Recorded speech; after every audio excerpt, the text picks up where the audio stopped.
you're hearing the same recurring theme.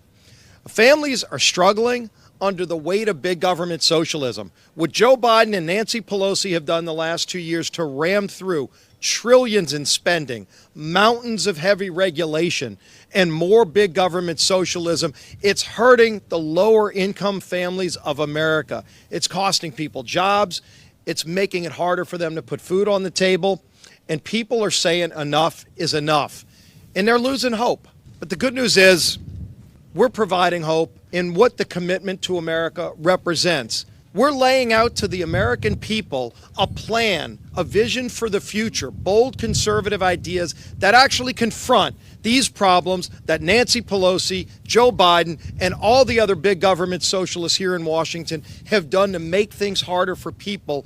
We're going to actually return power back to people, restore freedom and hope to communities. We're going to get government off of people's back and do things like reduce inflation, like bring an energy policy that promotes American energy after we've seen a year and a half of attacks on American energy. And when Joe Biden and Nancy Pelosi go after American energy, it yields higher prices at the pump. It means people can put less food on the table. We were in Pennsylvania rolling this out just a few days ago, and we heard from families that are struggling. They talked about how it makes it harder for them to live their normal lives. Every community in America is now a border town because Joe Biden won't secure the border. Republicans, if we win the House majority, will bring legislation to secure America's border. We're willing to show the country what we would do if they give us a Republican majority in November. And what's interesting is to see the visceral reaction that happened literally just minutes after we rolled this out. You saw Nancy Pelosi and Joe Biden not saying they want to work with us to solve these problems. They just went right down the same old failed road of attacking good ideas. They call it MAGA extremism to lower inflation. Nancy Pelosi says it's MAGA extremism to lower energy costs, to secure America's border. Pelosi actually says it's extremism to let parents be involved in their kids' education. Well, you know what? If that's what she thinks is extremism, maybe it's time for Nancy Pelosi to go. We're going to fire Nancy Pelosi. We're going to actually go and fight for the American people to restore that hope with the commitment to America, to show that there is a better way to get this country back on track and restore the American dream for generations to come. Democrats are united to spend so much, even when the Democrats warned them not to do it.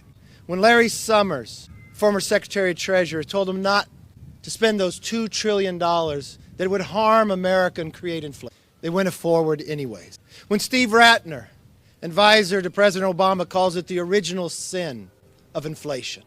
When they attacked American energy but begged OPEC to supply.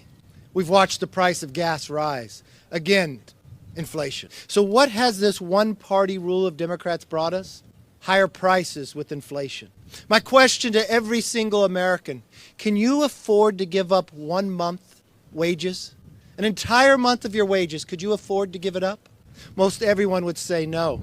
But unfortunately, under the Democrats, that's what they have taken from. 1 month is 8.3% of your whole year's salary. Well, that's what inflation has done. They told you to continue to have to pay all your bills, but only have 11 of the 12 months to do it in. We watched the price of your gas go up, inflation rise, a border that's unsecure, kids who are now left behind. Well, Republicans have worked for the last year and a half, and we have the commitment to America. The policies that create a plan to put us on a new track. It's a plan for an economy that is strong, where you can fill up your tank and feed your families, where paychecks grow, not shrink. A plan for a nation that is safe. Plan for a future that is built on freedom, where children come first and are taught to dream big. A plan for government that is accountable, where politicians don't get special treatment and Americans get answers.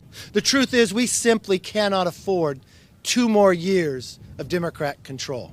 It is our commitment to the American public, a plan for a new direction to make sure that the next century is the American century.